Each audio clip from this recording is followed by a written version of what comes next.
forment tous contre la fraude de l'ENA a tenu ce matin un point de presse. Pour présenter une fois de plus les raisons de leur contestation suite au concours. Il dénonce également une négligence de la part de l'administration et la rigidité à laquelle leurs dossiers sont traités depuis près de 7 mois. Le point avec Roxana Nsam et Jeff Magnania. Organisé en août 2024 par le ministère de la fonction publique, les résultats avaient été publiés sur la page Facebook du dit ministère le 9 octobre 2024. À la suite de cette publication, plusieurs irrégularités ont été constatées, notamment présents sur les listes des admis des candidats ayant été recalés dès le premier tour. La proportion supérieure sur la liste des admis des candidats ayant obtenu les plus faibles moyennes au concours, du moins les admissibles, soit la note de 10,00.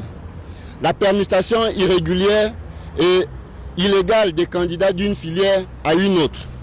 L'absence totale des numéros de composition et des notes de chaque candidat en violation de l'article 15 de l'arrêté 0007 convoquant le dit concours.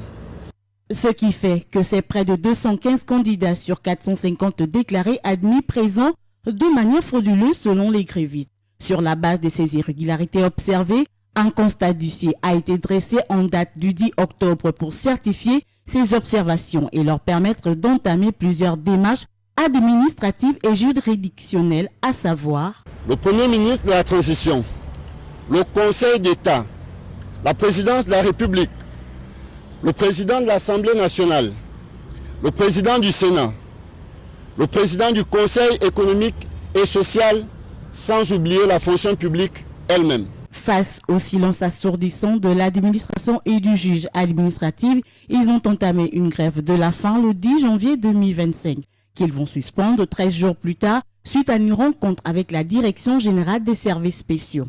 Mais malgré leur bonne volonté et leur relance auprès de l'administration avec des propositions de sortie de crise, rien ne semble bouger. Alors ils s'interrogent.